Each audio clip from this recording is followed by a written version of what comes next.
Assalamualaikum.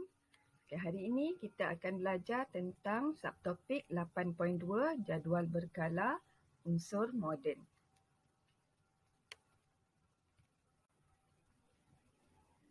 Di sebelah kanan ialah contoh jadual berkala. Okey, so terdapat banyak unsur dan unsur-unsur ini disusun mengikut ketetapan di dalam jadual berkala. Okey, dalam jadual berkala ada kumpulan. So apa dia kumpulan? Kumpulan ialah turus menegak dalam jadual berkala. Okey, so yang tegak ke bawah itu ialah kumpulan.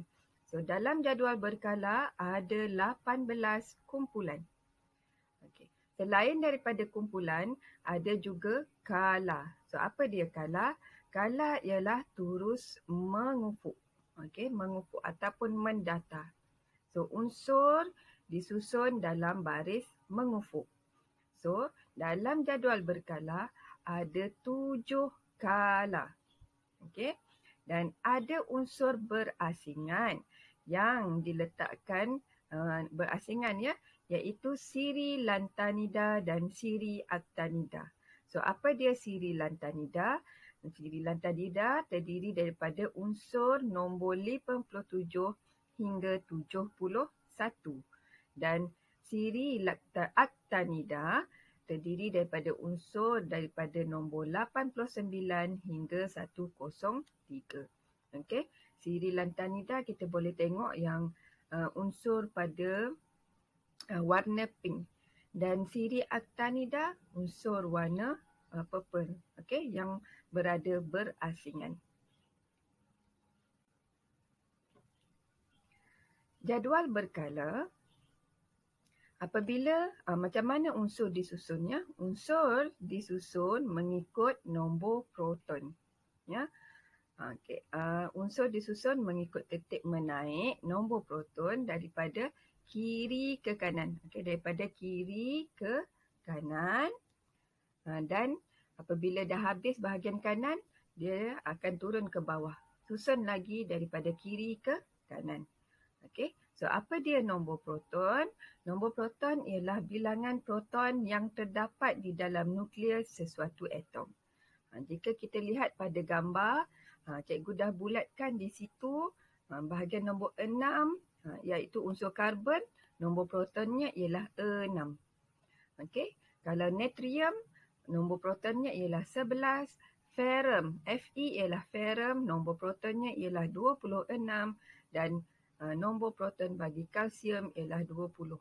So, nombor-nombor ini akan disusun secara turutan menaik daripada kiri ke kanan. Habis sahaja bahagian kanan akan turun semula ke bawah. Okey, disusun semula daripada kiri ke kanan. Okey, begitulah sehingga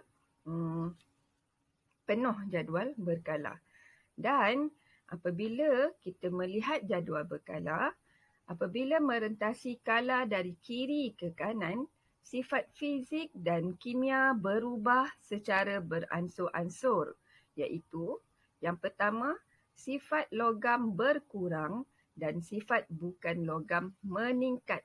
Bermaksud, pada kala yang di sebelah kiri, dia merupakan unsur logam. Dan semakin dia bergerak ke kanan, dia akan berubah menjadi separa logam. Unsur itu terdiri daripada separa logam dan akhirnya ialah unsur bukan logam. Dan yang kedua, perubahan sifat oksida daripada oksida base menjadi oksida berasid. Okey, semakin ke kanan unsur di dalam jadual berkala, dia akan bertukar menjadi oksida berasid. Dan sifat kekonduksian arus elektrik juga semakin berkurang.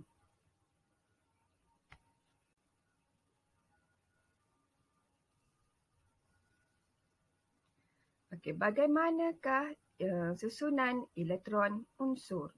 Okey, bagi atom neutral, bilangan proton sama dengan bilangan elektron. Ya. Elektron disusun mengelilingi nukleus dalam petala elektron. Kita dapat lihat pada gambar rajah di luar elektron Okey, elektron terdiri daripada proton dan juga neutron. Okey, yang color oranye dan juga color hijau. Itu ialah elektron. So, di luar elektron terdapat petala. Okey, dan petala ini akan diisi oleh elektron. Elektron akan memenuhi petala terdekat nukleus dahulu. Maksudnya, sebelum mengisi petala yang paling luar, dia perlu mengisi petala yang paling hampir dengan nukleus.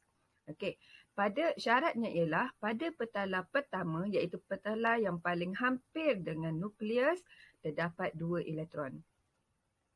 Kemudian, petala yang kedua paling maksimum diisi dengan 8 elektron dan petala yang ketiga paling maksimum diisi dengan 18 elektron.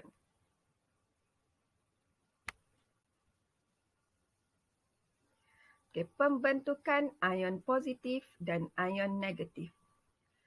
Kebanyakan atom mempunyai susunan elektron yang tidak stabil. Okay, atom cenderung untuk membentuk susunan elektron yang stabil. Okay, bagaimana dia nak membentuk susunan elektron yang stabil?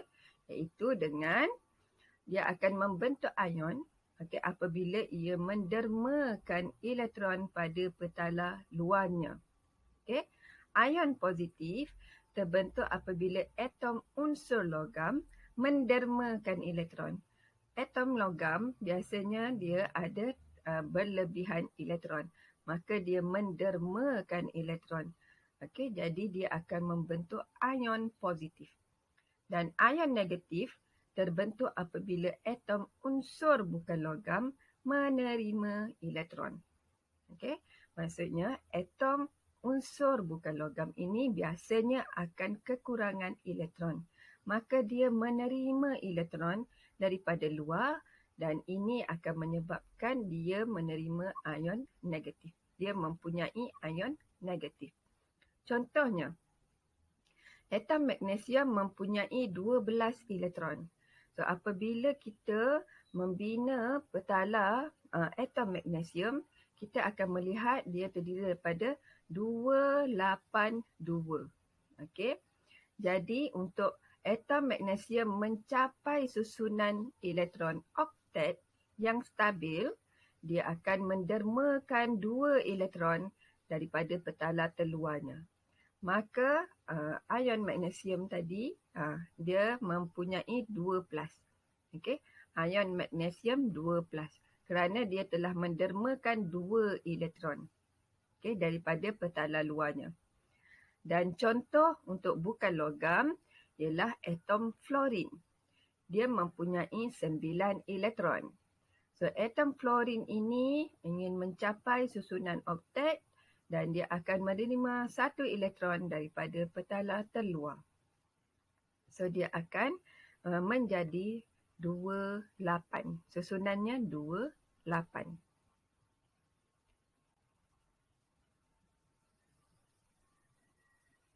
So, itu sahaja. Cikgu harap kamu jangan lupa untuk menjawab soalan kuis, 2 soalan kuis yang diberikan di grup. Terima kasih. Assalamualaikum.